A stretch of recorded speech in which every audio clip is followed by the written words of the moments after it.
Good morning student. आज से azo रूपांशुर के ऑनलाइन कक्षाओं में कृषि वर्ग के विद्यार्थियों का हार्दिक स्वागत है। हर रोज की बातें नए टॉपिक के साथ आपसे रूबरू हो रहे हैं। आज इस अध्याय के नेक्स्ट टॉपिक का हम अध्ययन करेंगे।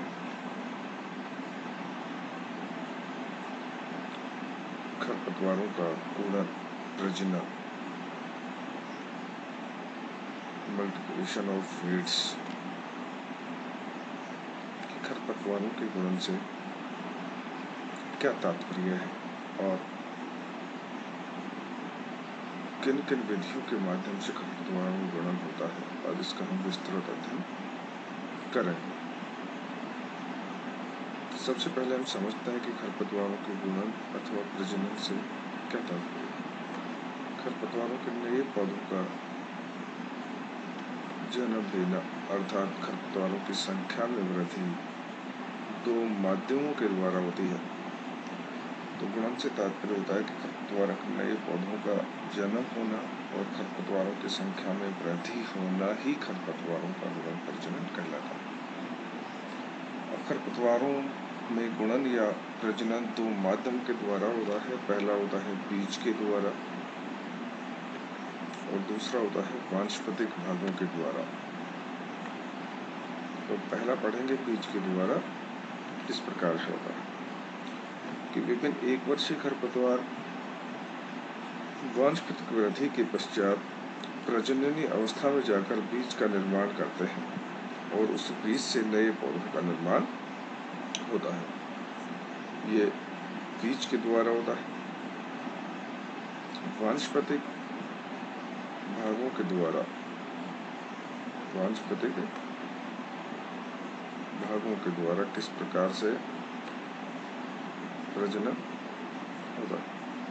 खरपतवारों के किसी भी वानस्पतिक भाग से नए पौधों का उत्पन्न होना ही वानस्पतिक भागों द्वारा प्रजनन कहलाता है। अर्थात वानस्पतिक भागों के विभिन्न रूपांतरण, जैसे ये वानस्पतिक भाग हो सकता है, पत्ते भी होती है, पुष्पकलिका होती है, तने भी होते हैं, कलम भी होती है। वानस्पतिक भाग कौन कौन से वानस्पतिक भागों से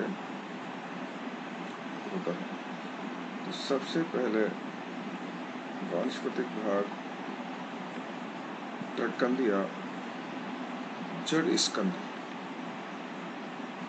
प्रकंद या जड़ स्कंद। एग्जाम्पल होता है बरू घास कि प्रकंद के द्वारा, ट्यूबर के द्वारा बरू घास में होता है। ऊपरी भूस्तारी रनस, दूब घास।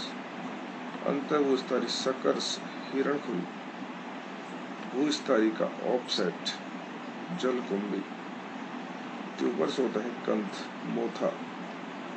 सल कंद के द्वारा जंगली प्याज में, जड़ कंद के द्वारा हिरणखुरी में और तना के द्वारा अमरबेल में और पुष्पकलिका द्वारा गाजर घास में। अर्थात ये एग्जाम्पल और वानस्पतिक भाग के द्वारा प्रजनन के एग्जाम्पल्स आपको दिए गए। यह है वीड मल्टीप्लिकेशन। खरपतवारों का गुणन अथवा प्रजनन दो प्रकार से होता है, बीज के द्वारा और वानस्पतिक भागों के द्वारा। ऐसे खरपतवार जिनमें नए पौधों का निर्माण बीज के द्वारा होता है और ऐसे खरपतवार जिसमें नए पौधों का निर्माण बीज के द्वारा न होकर वानस्पतिक भागों से होता है। अब हम नेक्स्ट जो टॉपिक है उसका अध्ययन करेंगे कि खरपतवारों की रोकथाम के उपाय, मेजर्स ऑफ वीड कंट्रोल। देखिए, खरपतवारों के रोकथाम के लिए हम तीन प्रकार के उपाय काम में लेते हैं। पहला जो उपाय है वो है निरोधात्मक उपाय। सबसे पहला निरोधात्मक उपाय के बारे में अध्ययन करते हैं कि खरपतवारों का नए क्षेत्रों में विस्तार व वितरण को रोकना निरोधात्मक उपाय कहलाता है। ये उपाय preparation is better than cure अर्थात इलाज से बेहतर सावधानी सिद्धांत पर आधारित है कि निरोधात्मक उपाय का मतलब नए क्षेत्रों में खरपतवारों के विस्तार को रोकना निरोधात्मक उपाय कहलाता है। जैसे इसका एग्जाम्पल है, जैसे शुद्ध बीज का प्रयोग करना, मशीन और यंत्रों की सफाई करना,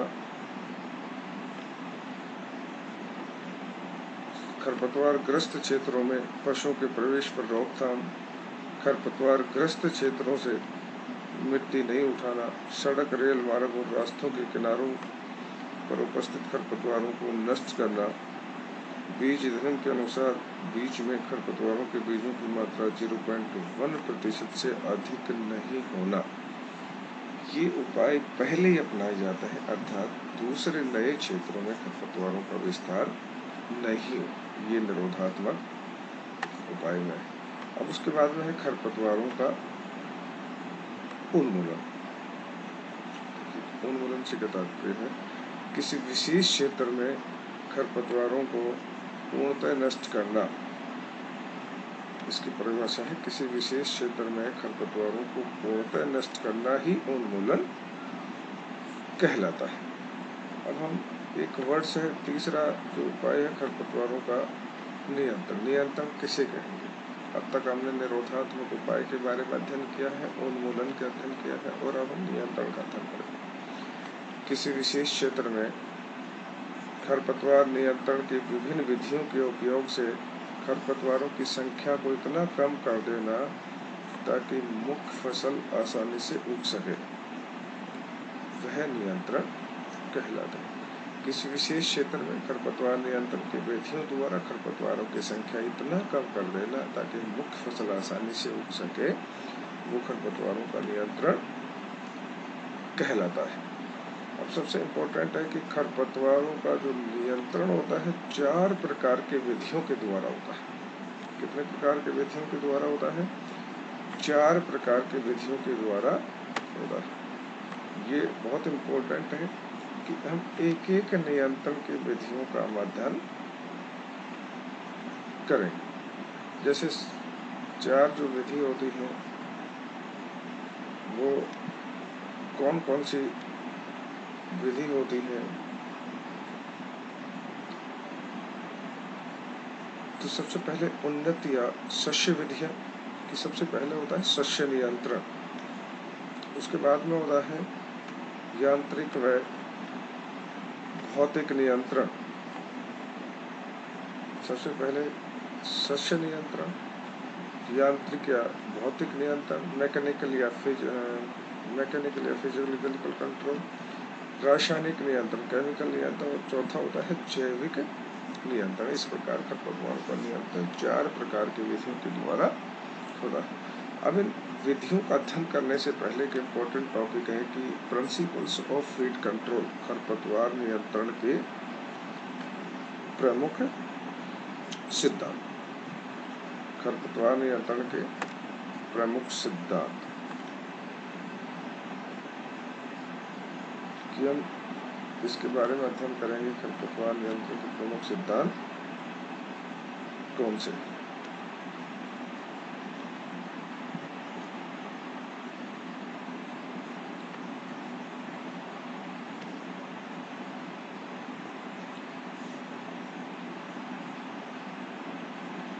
तो हम एक एक करके जो खरपतवार नियंत्रण के सिद्धांत हैं उनका अध्ययन करेंगे।